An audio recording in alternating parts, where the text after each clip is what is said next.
নমস্কার। কলকাতা টিভি ডিজিটালে আপনাদের স্বাগত। আমি ইন্দ্রাণী রয়েছে আপনাদের সঙ্গে। আমার সঙ্গে রয়েছেন আমাদের পলিটিক্যাল এডিটর আশিস চট্টোপাধ্যায়। আজকে যে বিষয়টা নিয়ে আলোচনা করব তা হচ্ছে দেশ জুড়ে যে মন্দির মসজিদ বিতর্ক সৃষ্টি হয়েছে সেই বিতর্কের আজকে পড়েছে সুপ্রিম কোর্টে। সুপ্রিম কোর্টে মামলা চলছে। মামলায় যুক্ত হয়েছে কংগ্রেস এবং 1991 সালের যে আইন তা অনুযায়ী কংগ্রেসের দাবি যে যদি এই বিষয়টিকে নিষ্পত্তি না করা হয়, কোন রকম সঠিক জায়গায় না নিয়ে যাওয়া হয়, তাহলে ধর্মনিরপেক্ষতা দেশ জুড়ে ভেঙে পড়বে। এটাই কংগ্রেস দাবি করছে। এবার সুপ্রিম কোর্টে মামলা চলছে। মামলার ঠিক গতিবিধি কি, কোন কোন গুরুত্বপূর্ণ দিক উঠে আসছে, আমি সেটা আশিসের কাছ থেকে জেনে নেব। দেখো ইন্দ্রাণী, তুমি একটা গুরুত্বপূর্ণ বিষয় তুললে আজকে। আমরা জানি যে প্রায় 2 বছর ধরে প্লেসেস অফ ওরশিপ অ্যাক্ট 1991 এটা নিয়ে নানান মামলা সুপ্রিম কোর্টে রয়েছে, কিন্তু সুপ্রিম কোর্ট সে ব্যাপারে কোনো যথাযথ হিয়ারিং এর ডেট ঠিক করতে পারেনি। অবশেষে বিচারপতি চন্দ্রচূড়, প্রধান বিচারপতি, অবসর নেবার পরে যখন বিচারপতি সঞ্জীব খান্না প্রধান বিচারপতি হন, তিনি এই সপ্ত ফেলে আসা বছরের ডিসেম্বরে বেঞ্চ গঠন করেন, 3 সদস্যের বেঞ্চ, যাতে তিনি নিজেও রয়েছেন, এবং সেই বেঞ্চে শুনানি হয় 24 ডিসেম্বর, এই জাস্ট গত মাসে। সেখানে একটি অর্ডার হয়। সেই অর্ডার অনুযায়ী এই মামলাটির যতক্ষণ না পর্যন্ত নিষ্পত্তি হচ্ছে ততক্ষণ পর্যন্ত নতুন কোনো মামলা কোনো কোর্ট গ্রহণ করতে পারবে না, এবং নতুন করে কোনো ধর্মস্থানের সমীক্ষা ইত্যাদি চালাতে পারবে না বা সেরকম কোনো নির্দেশ দিতে পারবে না।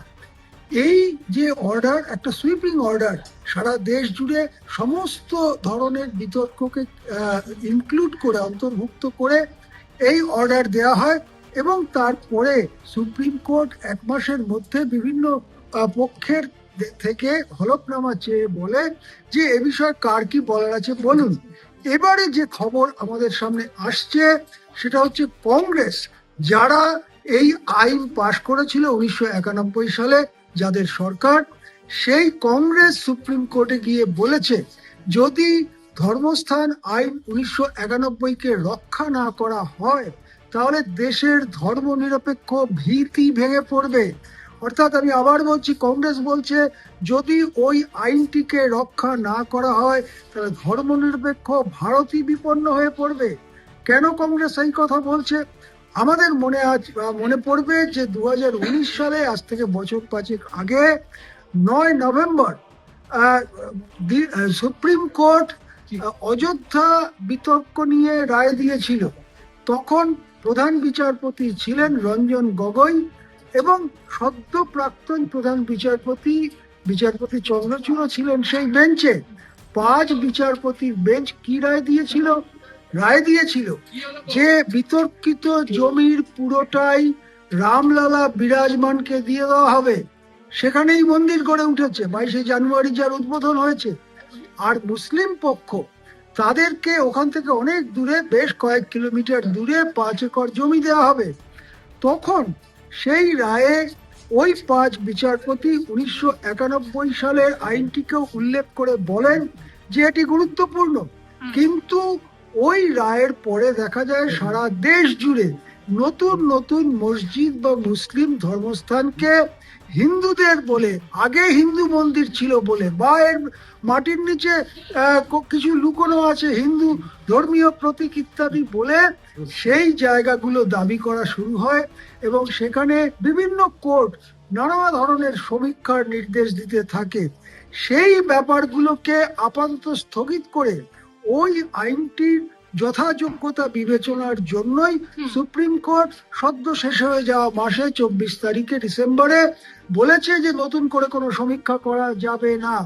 এবারে সুপ্রিম কোর্টের সামনে বড় পরীক্ষা। 2019 সালেও রাম জন্মভূমি বাবরি মসজিদ বিতর্কে জমি লালা বিরাজমানকে দিয়ে দেওয়ার ফলে যে ফল ফলেছে সারা দেশ জুড়ে, তাতে উত্তেজনা বেড়েছে। এবং আমাদের মনে আছে কদিন আগেই সম্ভলে সমীক্ষা চালাতে গিয়ে স্থানীয় মানুষদের বিরোধিতার মুখে পড়েন, সেখানে গুলি চলে এবং কয়েকজন মানুষ নিহত হন। এইরকম অশান্তির ঘটনা নানান জায়গায় ঘটছে। সেই জায়গায় দাঁড়িয়ে 1991 সালের আইন কি বলে?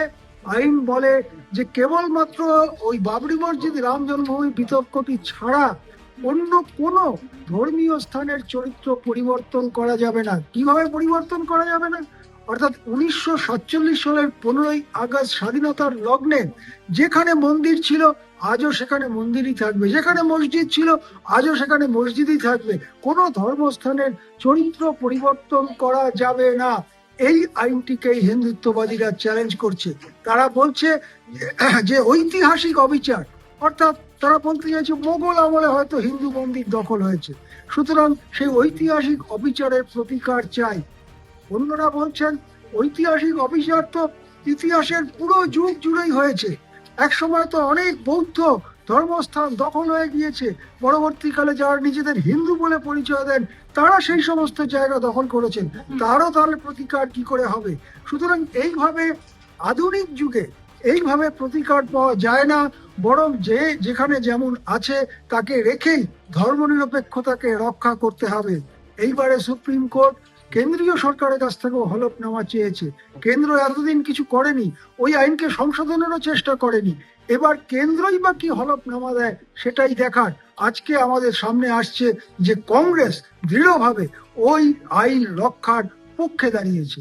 ইন্দ্রাণী, একেবারে। এবং আগামী দিনে সুপ্রিম কোর্টে কি হয়, সুপ্রিম কোর্ট তার রায় বা পর্যবেক্ষণে কি জানায়, সেদিকে আমাদের অবশ্যই নজর থাকবে। সেই আপডেটও আপনাদের আমরা অবশ্যই জানাবো। আজকের আলোচনা আপাতত এখানেই শেষ করছি। আশিস, অনেক ধন্যবাদ।